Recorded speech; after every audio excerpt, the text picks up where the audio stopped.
I stay so booked on Airbnb and Vrbo that I just don't mess with anything else, don't complicate my life with it.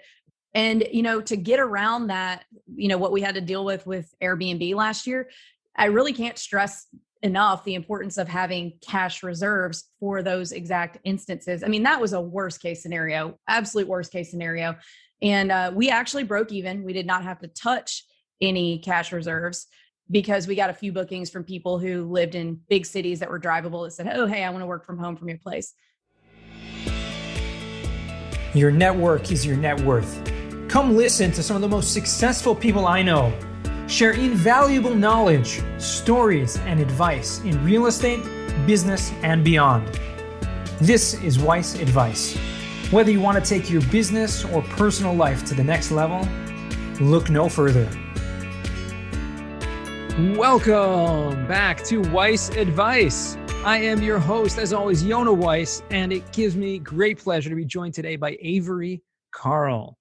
Avery is an incredible resource in the short-term rental industry. Guys, if you want to learn about vacation rentals, just go and check out the shorttermshop.com, where I put in the show notes. But without further ado, Avery, how are you today? I am doing awesome. Thank you so much for having me. Oh, it's my pleasure. I first actually came across you on the Bigger Pockets podcast, because once you get on that, the whole world knows you, right? Right. I'm sure that helped your business a little bit, as most people it does.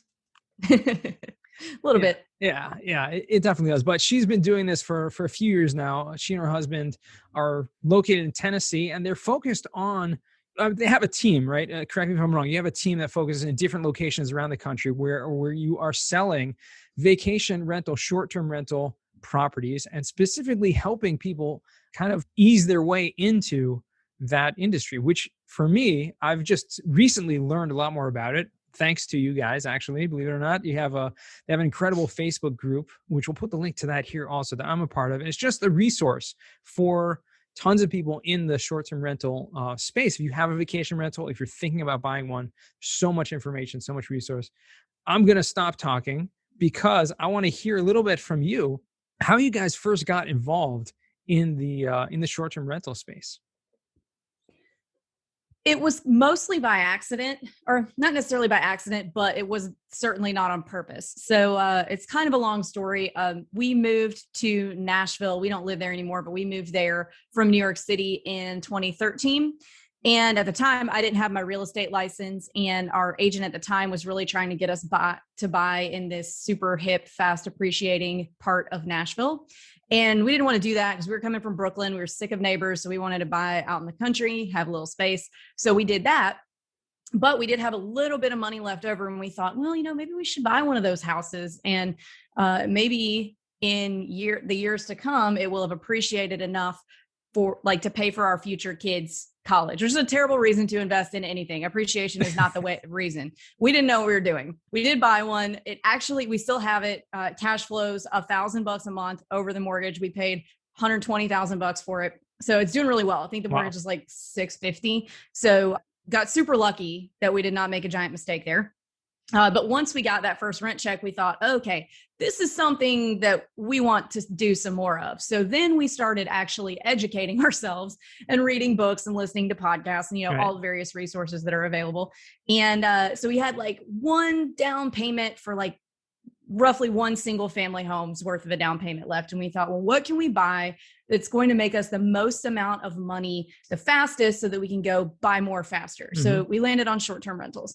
Didn't want to do it in Nashville. The regulations are way too crazy. They change all the time. So we thought, well, where can we go where it's just such a normal thing for people to stay in a property, like in a single family house or a condo, rather than a hotel? And we landed on the Smoky Mountains, which is about 3 hours east of Nashville. So totally friendly regulations.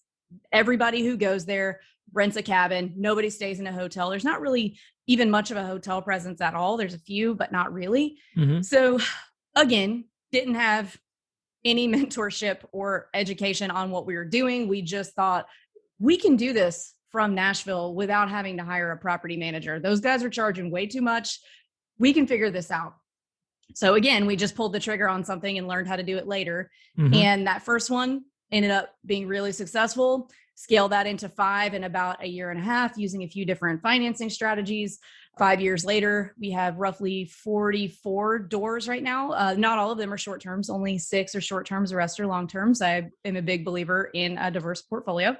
And now I got my real estate license somewhere along the way, started the short-term shop, which is my real estate agency. We're with EXP, and we operate in the Smoky Mountains, the Panhandle of Florida. So Destin, Panama City Beach area, Gulf Shores, Alabama, Blue Ridge, Georgia. We're about to open one more market in Florida, and we help short-term rental investors buy vacation rentals and, walk them through that process and teach them how to manage them so they don't have to pay a manager to do that.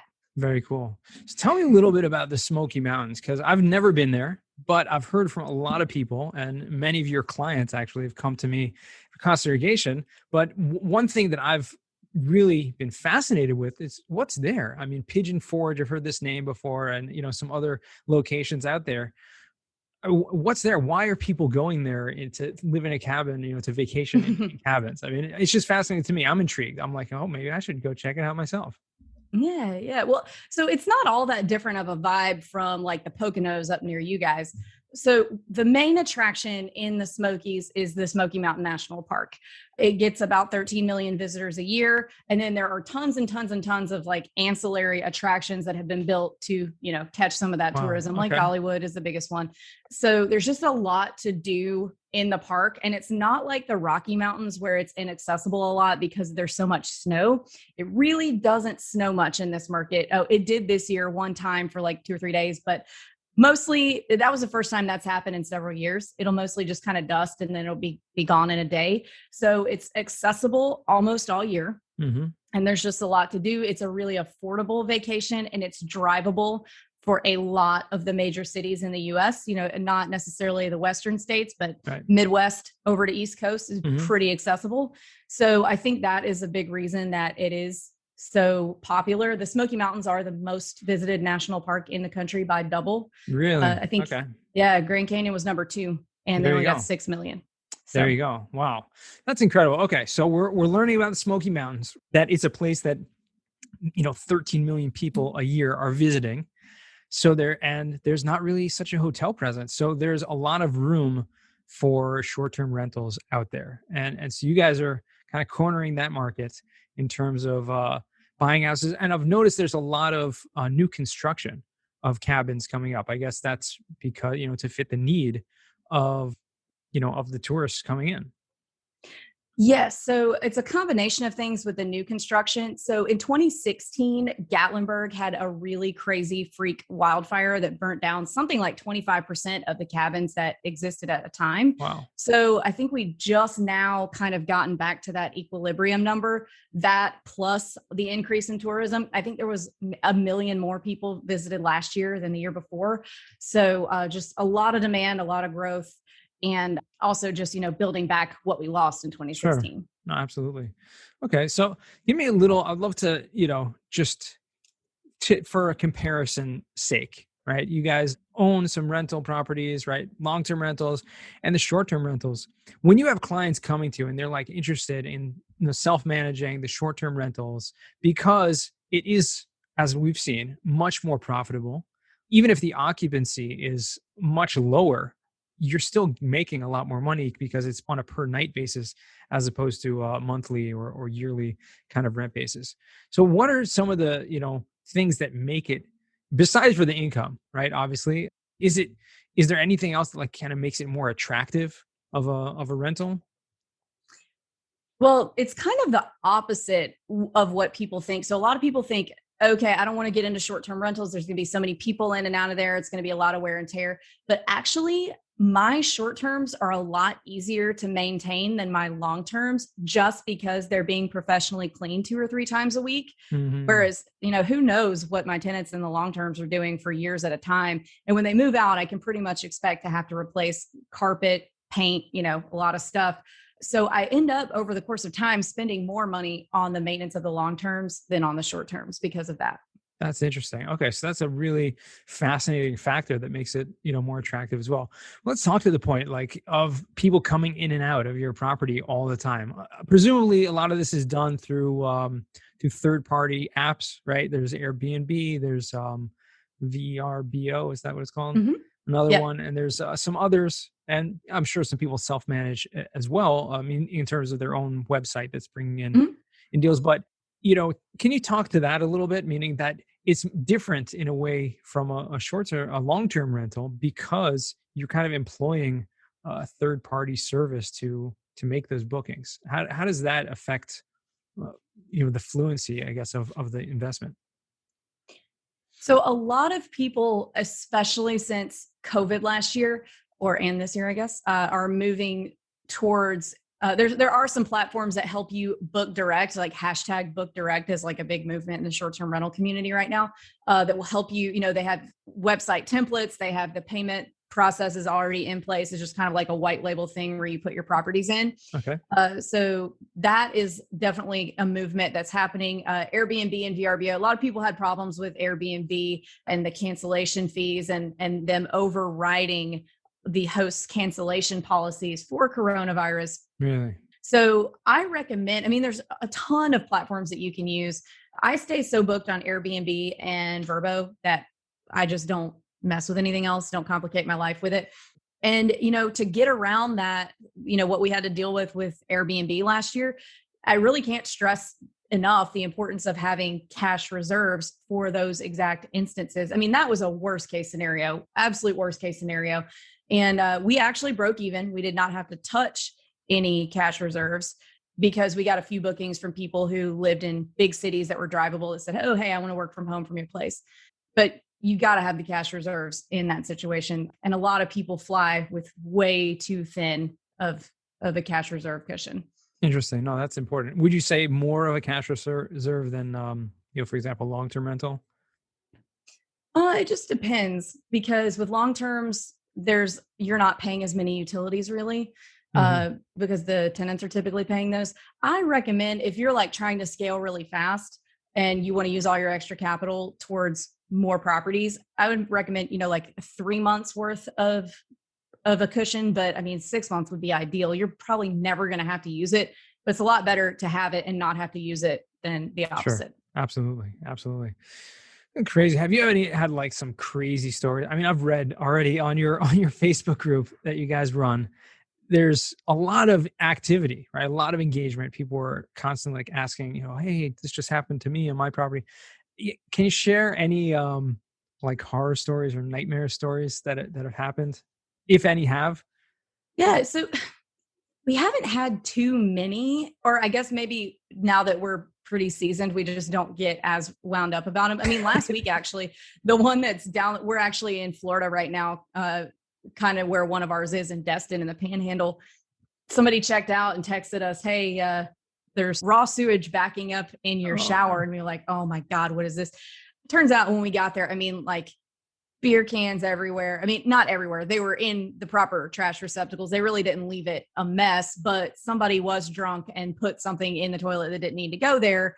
And then it backed up in the rest of the house. So, that was not yeah, it wasn't terrible. Yeah. So it wasn't cool. It was just a phone call to a plumber to fix it and a phone call to the cleaner to, throw the shower curtains away, clean extra good and they're extra well.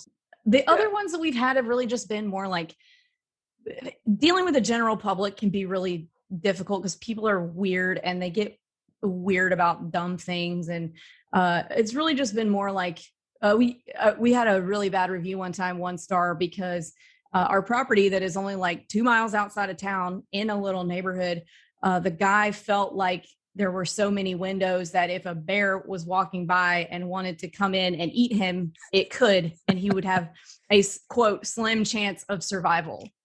And he gave us 1 star for that. Because there were too many windows. Yeah, for the hypothetical bear thought process. Oh man, that guy must have been on something. But but I do love and commend you guys on the fact that since you are seasoned in this, you've been doing it for years. That definitely comes with a lot more, I guess, laid backness, if that's a word. I just recall a post recently, like someone was like freaking out over something that happened to their short-term rental, and I saw your husband Luke, who's very, very active on the Facebook group, was just like, stay calm. Right. Everything's okay. Don't worry. You get through this. But, it's kind of that resourcefulness. I mean, you guys are dealing with a lot of new investors and new people that people are taking, W-2 workers, maybe high net worth people, they have doctors, whatever industry they're in, and they're taking some of the capital, putting it into these short-term rental properties from out of state. And for a lot of people, it's a new business for especially people who aren't necessarily used to being business owners. Mm-hmm. Right. What are some tips or some advice that you give to your clients, like from that standpoint? You're coming from, wherever, the Bay Area, and you're like, you want to put some money down into a short-term rental, but you're nervous because it's out of state and you've never run a business before. How do you walk them through that? I mean, I try to be straight with them that, something is at some point going to go wrong. It's not if, it's when. And the first time is going to be the worst time. Every time after that, you're going to have been through it, and it gets easier every time something goes wrong. It is almost always they're on their first guest. I mean, it happened to me. Our very first guest we ever had on any platform and any property called us and said, hey, it's when I turn the shower on upstairs, it's like raining into the downstairs bathroom. Turns out he let his kid overflow the bathtub upstairs. So, it made its way down. But we were like, oh my God, what did we do? Why did we buy this? We spent all our money on this. What are we going to do?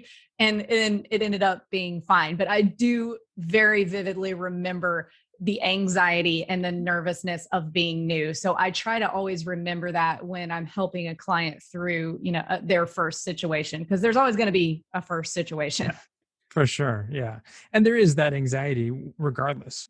And I think for a lot of people, there's that kind of analysis paralysis as well that they call it, right? Just like waiting and trying to figure out if it's worth it, when to do it, when's the right time, where's the right place. But you guys are seeing still a tremendous amount of activity in the area, correct?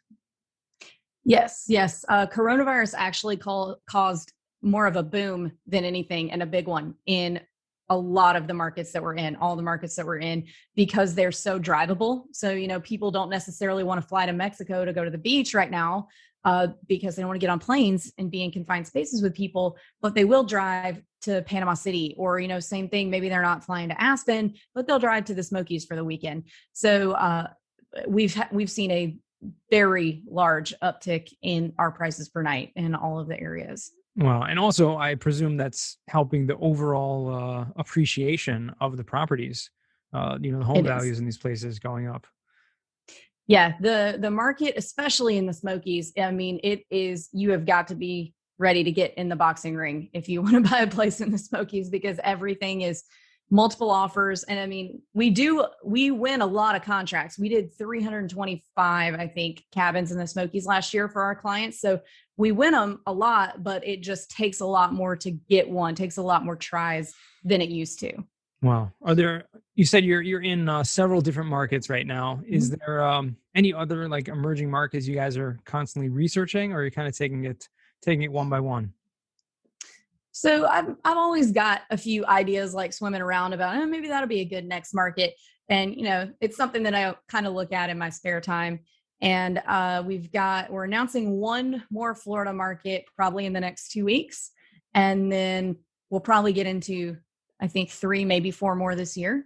So there's always more on the horizon. Florida is a great place to vacation. That's for sure. Yes, it is. For a lot of reasons. Awesome. Well, this has been really insightful. I mean, are you someone that is like constantly, I mean, you guys are a team, obviously you have a whole team of brokers working under you at this point. How's that business been growing in terms of, obviously we spoke about the short-term rentals. We talked about obviously the growth to sell 325 rentals in a year is pretty impressive, right? To say the least, even with a team. But how has that business been going? You're growing that team and kind of taking that on. It's been really great. I have some really great agents who work with me.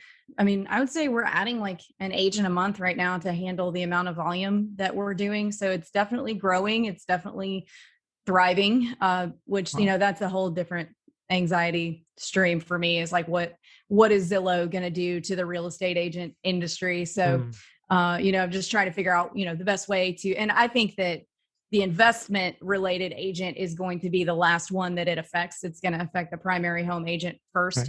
but that's always something that's kind of on the back of my mind. So, what's the next thing? So we're definitely growing. Everything's looking great on that front, and just trying to adapt to the changing environment. Yeah. I mean, these places are touristy towns, right? I mean, are Mhm.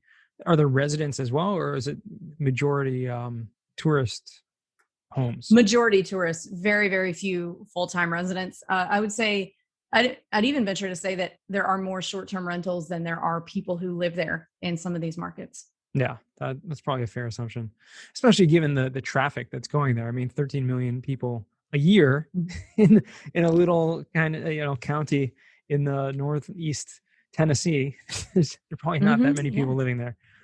Yeah, I actually saw that Sevier County did just under 3 billion in tourism last year. That's awesome. In Yeah. a year where tourism was hit so hard, Yeah. that's incredible. Yeah, it's crazy. Well, you're in the right business, that's for sure.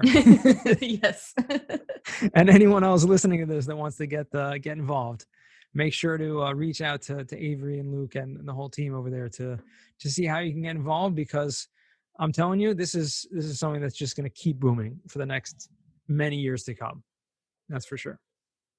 I mean, I'm looking for myself. I'm honestly, no, seriously, like since I've come across your group and many people that have come through there and telling me the numbers in terms of the occupancy, number one, and in terms of the actual revenue that's coming in, like blows out of the water any single family rental that I've ever heard of anywhere. Yeah, it really does. If you decide you want to go down that road, call me. We will give you the VIP short-term shop treatment. Okay. Well, right after we get off the call. Let me talk. I'm interviewing Luke also, so that's coming up. We haven't, and this is going to air probably in about a month or so after we actually do this interview. But I want to talk to him about this as well. But you guys actually had an interesting background before you got into real estate, right? You mentioned in 2013 moving down there and kind of accidentally falling into it. But you want to talk a little bit about where you guys came from and how that led to where you are now? Yeah. So Luke is still in the music industry, but he and I both played in touring bands that nobody's ever heard of, just like sloppy punk rock bands for years. And then I was on the business side of the music business. I was a marketing manager after I got my master's, decided, it's time to be a big girl now. So got my master's working on the business side, and then we kind of fell into real estate that way. But Luke and I are both retired touring musicians. Yeah, that's pretty awesome. I mean, you can kind of tell if, Luke still got the look, right? Yeah. Oh, yeah. Or He a rock has star. beautiful hair. Yes. I married him because of that hair. That's awesome. Well, now's the time we're going to transition into the final segment of our show. We call the Final Four. These are 4 questions that I ask all of my guests. And the first question for you, Avery, is what's the worst job that you ever had? In college, I worked at Gold's Gym. I was technically a personal trainer, but I didn't really ever make it that far. I had a few clients, but since I was new, I was doing a lot of like wiping the sweat off of machines and pulling every single weight off of everything and wiping it down and putting it back for like $7 an hour. So that was kind of horrible, but yeah, we all do those kind of jobs in college of some kind, not necessarily wiping sweat off things, but you get the gist. What's a book you've read that's given you a paradigm shift? The Obstacle is the Way by Ryan Holiday. Especially being in the client business, I'm a pretty anxious person.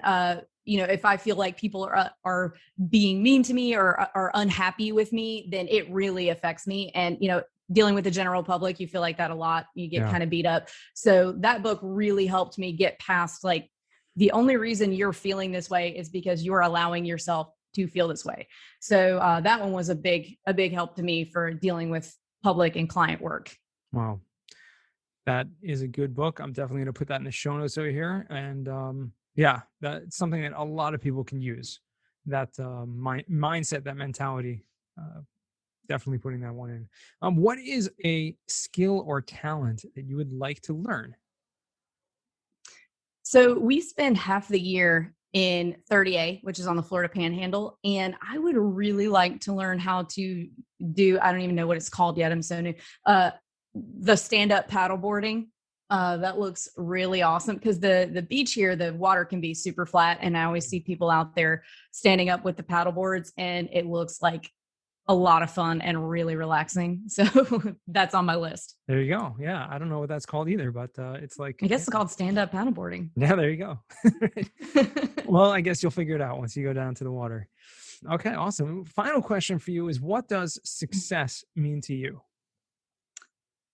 Success to me is the freedom of time. So if I'm doing something for a living that is allowing me to, for me, it's spending more time with our kids.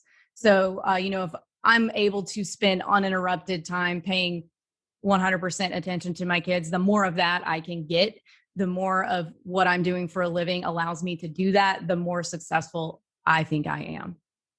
Yeah, I hear that. I mean, I definitely relate to that. And especially when they're young, right? You want to make sure to spend as much time as possible and just enjoy them. Because I've got a couple of teenagers, and I can tell you, oh my goodness, enjoy them while they're young. Oh yeah, I've got 2 in diapers, so we're on different levels right now. Oh man. Well, it's been a pleasure speaking with you and learning more about your business. It's pretty incredible what you guys have done and continue to do. And I wish you a tremendous success. Avery, where can our listeners find you? What's the best way for them to reach out? They can find me most easily at theshorttermshop.com or on Instagram at theshorttermshop. I check the Instagram messages personally, so it's a good way to get a hold of me. There you go, the Short Term Shop. And you guys, believe me, check it out. You won't be disappointed. This is going to be the new boom for sure. I've been watching it for the past 6-8 months or so and just seeing it skyrocket in that short amount of time. So I just know it's going to continue. And yeah, Avery, it's been a pleasure. And as always, to our listeners, remember, the best advice comes only when you ask. Real quick, I have one question for you. Did you like this episode? If you did, I want to ask you a huge favor. See, the biggest thing that helps this podcast grow and that will spread this message to the whole world is that if you leave a review, a rating, and subscribe to the podcast. What that does is it basically tells the platforms that this podcast is out on is that you like my stuff and I'm doing something right. So take a few seconds out of your day, hit that subscribe button, leave a rating or review. I would be extremely grateful. Also, I want to hear from you guys. So I want to hear some feedback. If you have any questions for future episodes, please find me on LinkedIn. Send me a DM, a connection request, Yona Weiss, and I'd love to hear from you.